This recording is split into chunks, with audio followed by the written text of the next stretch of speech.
بسم اللہ الرحمن الرحیم۔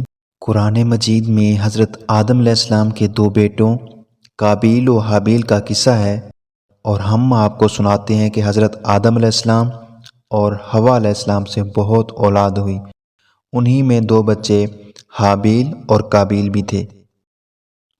حضرت عبداللہ بن مسعود، عبداللہ بن عباس اور دیگر صحابہ سے منقول ہے کہ حضرت آدم علیہ السلام ہر حمل سے پیدا ہونے والے لڑکے کی شادی دوسرے حمل سے پیدا ہونے والی لڑکی سے کرتے تھے۔ دستور کے مطابق حابیل نے قابیل کی بہن سے شادی کرنے کا ارادہ کیا۔ قابیل جو کہ عمر میں بڑا بھی تھا، اس کی بہن خوبصورت بھی تھی۔ قابیل کا خیال تھا کہ وہ اپنے بھائی پر فوقیت رکھتا ہے۔ حضرت آدم علیہ السلام نے حکماً ارشاد فرمایا کہ قابیل اپنی جڑواں بہن کی شادی حابیل سے کر دو۔ قابیل نے انکار کر دیا۔ حضرت آدم علیہ السلام نے دونوں بیٹوں کو قربانی کرنے کا حکم دیا اور خود ادائیگی حج کے لیے مکہ مکرمہ تشریف لے گئے۔ جب آپ مکہ مکرمہ روانہ ہو گئے، دونوں بیٹوں نے اپنی اپنی قربانی پیش کی۔ حابیل نے جو کہ مال مویشی والے تھے، انہوں نے فربہ بکری کا بچہ قربانی کے لیے پیش کیا۔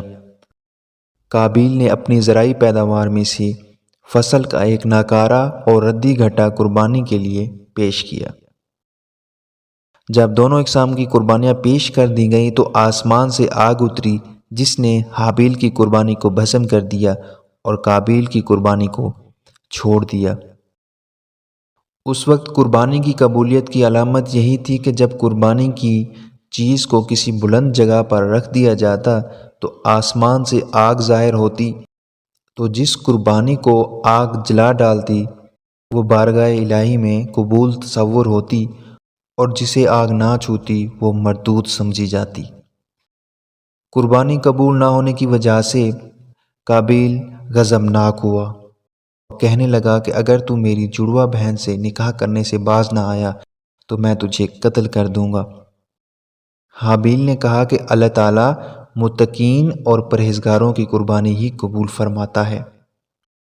حضرت عبداللہ بن عمر رضی اللہ تعالیٰ عنہ فرماتے ہیں کہ قسم باخدا مقتول حابیل طاقت کے اعتبار سے قابیل سے فائق تھا، لیکن گناہ کے خوف سے قابیل کی طرف ہاتھ نہیں بڑھایا۔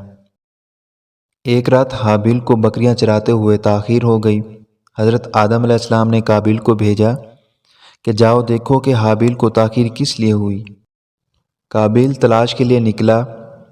حابیل ملے تو اسے کہنے لگا کہ تیری قربانی قبول ہو گئی، میری کس لیے نہ ہوئی؟ حابیل نے کہا کہ اللہ تعالیٰ متقی لوگوں کی قربانیاں قبول فرماتا ہے۔ قابیل یہ بات سن کر غصے سے آگ بگولا ہو گیا۔ اس کے ہاتھ میں لوہے کا ٹکڑا تھا۔ قابیل نے حابیل کو وہ لوہے کا ٹکڑا مار کر ہلاک کر دیا۔ ایک قول یہ بھی ہے کہ حابیل آرام کر رہے تھے کہ قابیل نے پتھر ان کے سر پر مار کر انہیں قتل کر دیا اور انہیں کچل ڈالا۔ ایک قول یہ بھی ہے کہ حابیل کا گلا گھونٹ کر انہیں درندوں کی طرح چیر پھاڑ ڈالا، جس کی وجہ سے وہ وصال کر گئے۔ سورہ مائدہ میں ہے کہ جب قابیل نے حابیل کو قتل کی دھمکی دی تو حابیل نے کہا کہ بے شک اگر تو اپنا ہاتھ بڑھائے گا، مجھے قتل کرے گا، تو میں اپنا ہاتھ تجھ پر نہیں بڑھاؤں گا، تجھے قتل نہیں کروں گا، کیونکہ میں اللہ سے ڈرتا ہوں جو تمام جہانوں کا مالک ہے۔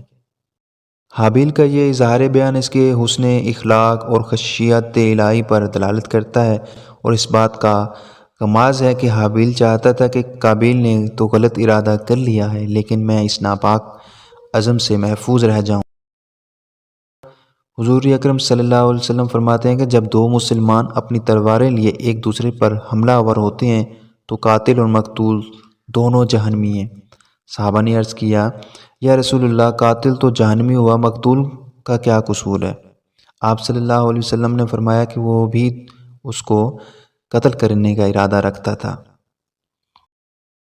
دنیا میں یہ پہلا قتل تھا جو قابیل نے اپنے بھائی حابیل کا کیا۔ قتل کرنے کے بعد قابیل کو فکر لاحق ہوئی کہ حابیل کی لاش کا کیا کرے، کس طرح چھپائے۔ اس نے دیکھا کہ ایک کوا چونچ سے زمین کھود کر ایک دوسرے مرے ہوئے کوے کو دفن کر رہا ہے۔ تب اس نے بھی اپنے بھائی حابیل کو زمین کھود کر دفن کر دیا اور خود جا کر آگ کی پوجا کرنے لگا۔ حضرت آدم علیہ السلام اور حوا علیہ السلام کو بہت رنج ہوا۔